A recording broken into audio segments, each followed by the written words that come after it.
Hello, I'm on my Twitter page today, just talking to people. I think this is a very important year. I usually don't like to talk about politics, but this year is very important. We got a couple qualified people, but as far as I think, the rest of them is idiots. I like Donald Trump, but he's real arrogant, but I think he's a lot better than anybody else up there. Ben Carson, he's a good man, but he's too humble. I don't think he's got the backbone enough to run the country. And as far as the Bushes, they're idiots.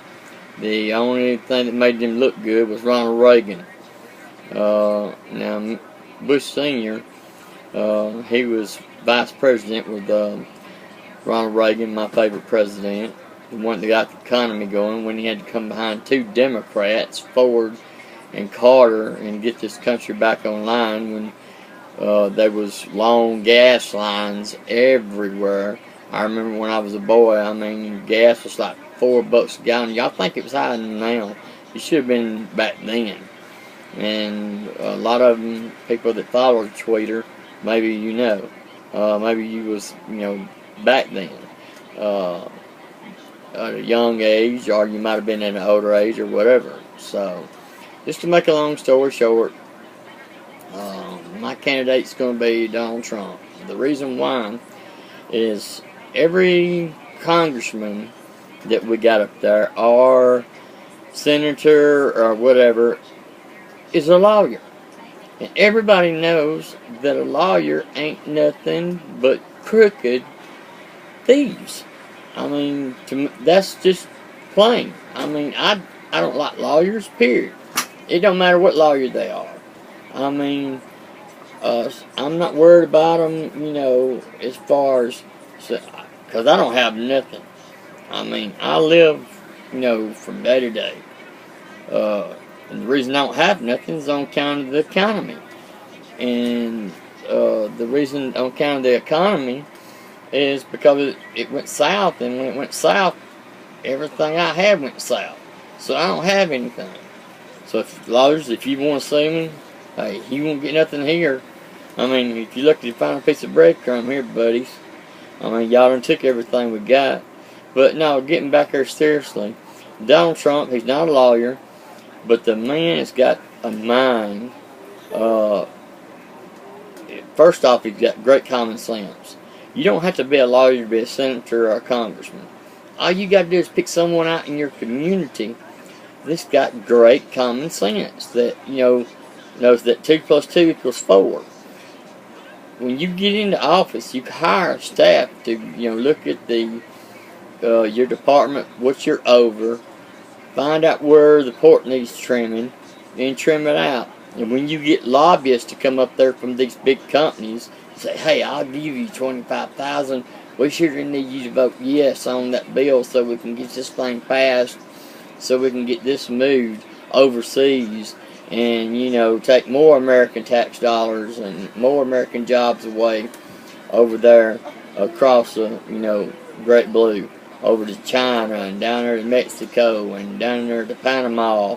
Have y'all noticed every time when you get on the phone with someone, you're talking to someone in Panama or whatever?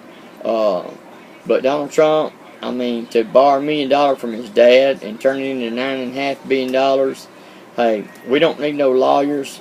They're money takers. We need some money makers. And Donald Trump is a money maker. You give him the money to work with, and that man is going to create jobs. He's going to get that wall built, and he can make them do it because they get so much, tax money off of us. And another thing that I would like Mr. Trump to do, if he does, quit giving Pakistan $40 billion a year for aid like we've been doing for the past 15, 20 years. It's against the law for our country, it's in the Constitution, to be in dire straits, and we're loaning other people money. But yet we're borrowing money to keep ourselves afloat. That don't make any sense. You see what I'm talking about? Common sense. And plus, they was hiding, Osama bin Laden. When I found out that they was hiding Osama bin Laden, the first thing I would have done was, just went over there and just took them over. And took everything away from them too. And I'm not talking about just go over and play with them.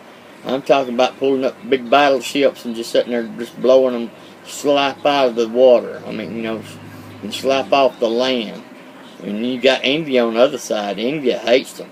I mean, they're sitting there deadlocked over a piece of land like Israel and sitting over there fighting over the straits. But anyway, to get back to it, and I like Donald Trump because he's for getting back with Israel. I'm a religious man. I love God, and I believe in Jesus Christ. And this country was founded upon God. And you go back from ever since George Washington and our founding fathers who wrote the Constitution of the United States, we fought with pitchforks, sickles, which are called sling blades, by the way, these days and times. And then finally got, guns in our hands, and we fought and fought and fought, and we won this country. And now we're just pissing away, giving everybody else everything, when we all could be living in nice homes. And instead of, all these rich people sitting up there gloating and just throwing it up in the poor people's faces, lost everything. We shouldn't have bailed out them 4 banks. All the people that lost all their money that they worked for all these years and put it in a retirement fund. Let me tell you what. I got my retirement fund out and, and used it. And that's what I've been, I lived on until it ran out. Then I had a small business, and then I got hurt and I had to quit and go on disability. Had 2 knee surgeries, not to kill me, through blood clots, and so I finally just had to, call it quits. And I've been working ever since I was 15 years old. I had 2 jobs a day. Since I was 18 years old, I worked 2 jobs a day, 7 days a week. And then I got working with a drilling crew, and I was working 70, 80, sometimes 90 hours a week. I remember one time I put in 21 hours in one day. And then got in a cotton mill, and I worked there one time. It was a stretch of 3 months, 7 days a week, 12 hours a day. And they come up to me and said, "David, you can't work no more overtime." I said, "Why?" And they said, "Well, you're making too much money." And I said, "Well, ain't that why people work? Because they want to make money?" Because, I was trying to live the American dream. Make the money, have a nice house and a nice car, and go on nice vacations. But getting back to the politics, I really truly believe Donald Trump is going to be our best bet. The others in there are idiots. I wouldn't vote for Jeb Bush if he was the last person on the universe. Dang sure wouldn't vote for Hillary Clinton. Anybody that would sit there and condone what her husband did, and we didn't impeach him, and he's the president. He's somebody like the NBA players and NFL players.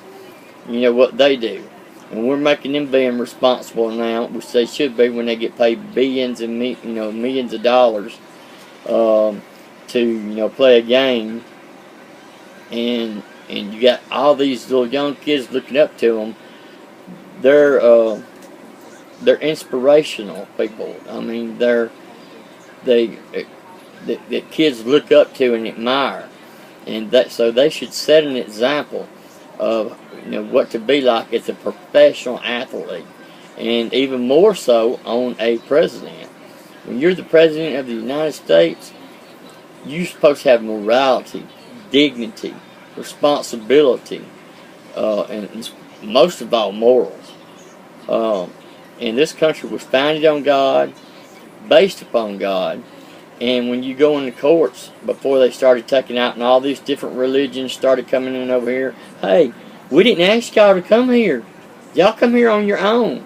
If you didn't like the King James Version and our God, you shouldn't have brought your ass over here. So, and excuse my language, I didn't mean to say that, but ass is in the Bible. It's called a donkey, for your information, or a little hybrid mule. So you shouldn't have brought your donkey butt over here.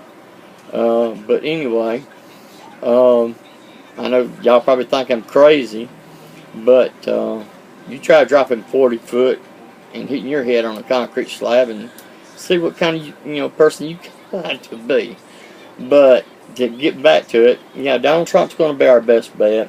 I mean, the man's going to make money. He's going to stop Ford. Well, he can't stop Ford from building over there, but he can sure put the head on him.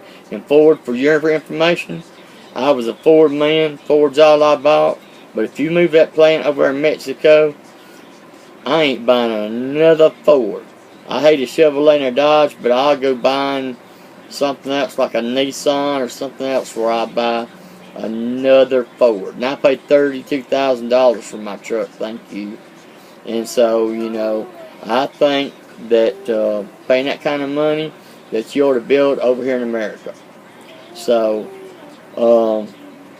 and Donald Trump says he's going to do all that. He's going to put this, I think that would be first priority. Second priority, I think, ought to be infrastructure. We got bridges, we got roads. And I'm tired of being law to death. The Constitution was written where we have freedom of speech, rights to bear arms, and freedom of privacy, but yet our phones get tapped. Hello, something's wrong with that. Wake up, America. I mean, it's going to be